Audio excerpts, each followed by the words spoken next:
Hey kids, I'm Sarah, And my name is Stephanie. and we've been learning today that because we are part of God's family, God has set us apart, and He has a special purpose for our lives. And sometimes that means that He invites us to do things differently than the world around us. Different? What do you mean, Miss Sarah? Like, not doing what's trendy? Kind of. You'll see what I mean, Stephanie. Okay. Today, we're going to read a story about a guy named Noah. See, God asked Noah to do something that seemed kind of crazy, and Noah just had to trust that God was his good father who had a good purpose and a good plan for his life. Yikes. This should be interesting. It is. Are you ready to hear it? Totes! Okay, great. But before we start reading our Bible story, let's all shout out some truths about the Bible, God's Word. Are you ready? Here we go. The Bible is God's Word. It is more than just a book. It is powerful.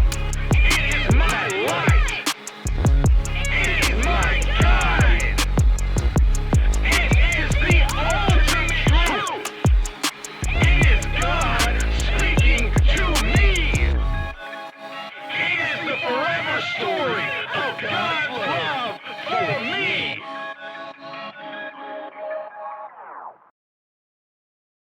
Great job, everyone. Okay, so our Bible story starts in Genesis 6. See, God had created the world to be good and perfect, but then sin entered the world and ruined everything that God had made.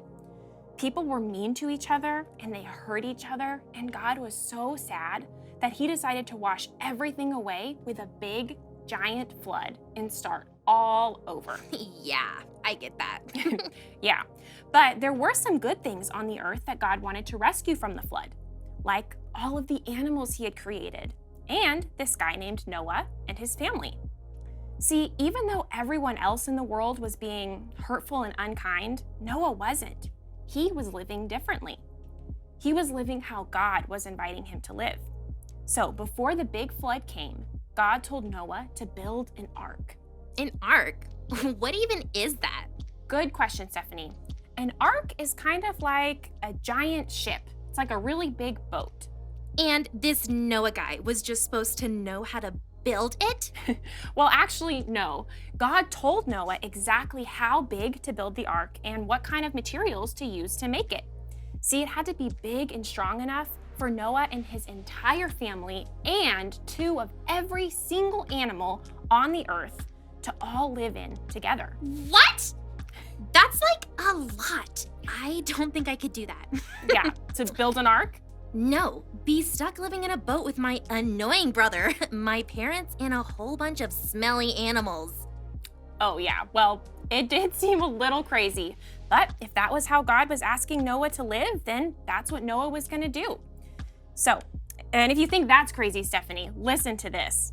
It hadn't flooded yet when God asked Noah to build the ark, which means that Noah had to build this huge ark in the middle of dry land. Can you imagine how silly that looked? Yeah, very silly. Yeah, his neighbors were probably really confused. They didn't understand what Noah was doing at all. But looking silly didn't stop Noah. See, he knew that he was set apart, and that meant that he did what God, his good father, asked him to do, even if everyone around him thought it was weird. So Noah started to build the ark. So everyone was just living their normal lives, and Noah is over here building a giant ark? Yeah, pretty much. Wow. Yep. So finally, Noah finished building the ark, which meant that it was time to load all the animals on board. Can you imagine all those animals strolling through Noah's yard?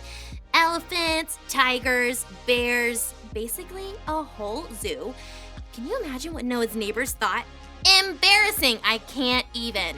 Yeah, they probably thought that he was even weirder than before, huh? Mm-hmm. But guess what? Noah still didn't care because he was doing what God was inviting him to do. Okay, so once the animals and Noah's family were all settled inside the ark, it was time for the flood. It rained and rained and rained for 40 days and 40 nights until finally the rain stopped. But then Noah and his family and all the animals still had to sit in the ark and wait and wait and wait for months before they could finally get out. What? Ew, why? Well, because there wasn't any dry land for them yet. See, everything was still covered in water. But finally, God dried everything up so that Noah and his family and all of the animals could get out. Wow, I bet they were so glad to breathe fresh air. Ugh, once I was stuck in a car with my brother on a family road trip, and his feet smelled so bad. It was so gross. Every time we stopped for a bathroom break, I ran out of the car to breathe in all the fresh air that I could. Just like that. It was disgusting. Oh, yikes. Sorry about that, Stephanie. Yeah, thanks. Yeah, I bet Noah and his family were really glad to be out of that ark. But mostly, they were so grateful for who God was and what he had done. God is a good father who had rescued Noah and his family from the flood and given them a new, good earth to live on and enjoy. Well, I guess it is kind of a good thing that Noah and his family did what God was asking them to do, even though it seemed kind of weird. Yeah, you think so? Yeah, duh. That crazy ark saved him and his whole family from the flood. It did. And as soon as they got off of the ark, Noah and his family spent time worshiping God. And then God put a beautiful rainbow in the sky to promise Noah that he would never, ever flood the entire earth again. So that's the story of Noah. Because Noah lived differently, he got to be part of the plan to share God's goodness on the earth. He got to live out his purpose. So, yeah, that's really cool for Noah, but what about us? Does God ask us to do crazy stuff like that? Well, Stephanie, don't worry. I don't think that God is going to ask you to build a giant boat in your front yard anytime soon. Good. But we are God's kids and we are part of his family, which means that we don't always live the way that the world around us lives. We get to live how God is inviting us to live. And sometimes that can feel crazy. It can be hard to be different. Well, how do you think Noah did it then? Well, I think that when we know who we are, God's loved kids, right? We care a whole lot less about fitting in with the world and a whole lot more about showing the world how good our Father is.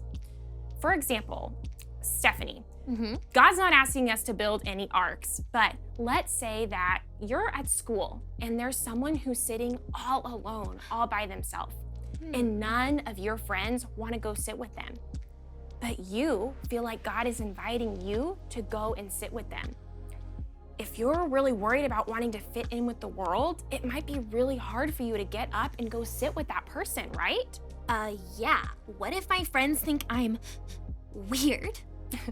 Yeah, but if you know that you are God's loved kid and you know that you already belong to his family, and that by going and sitting with that person, you'll be sharing God's kindness and God's goodness with them, that's a whole lot easier to do, isn't it? Well, I mean, yeah, when you put it that way, Miss Sarah. But what if I still don't do it? What if I care what the world thinks? Does that mean I'm not set apart or part of God's family anymore? No, Stephanie. Being set apart and being part of God's family has nothing to do with our actions, and it has everything to do with who God is and what he has done for us. Because God sent Jesus to rescue us and make us part of his family, we are always part of his family. We are always his loved kids. And that means that we are set apart and God has a special purpose for us. Even if we don't always live it out, it doesn't go away. Wow. Okay, that's like a relief, because I know it might be hard to believe, Miss Sarah, but I'm not always perfect. Oh, well, me either, Stephanie. Okay, so I think that's all we have for our story today, kids. So remember, you are God's loved kid. He created you to be part of his family. And that means that we get to live how God is inviting us to live. Yeah, which sometimes means we live differently. That's right, Stephanie. Okay, well, we'll see you guys next time. Bye!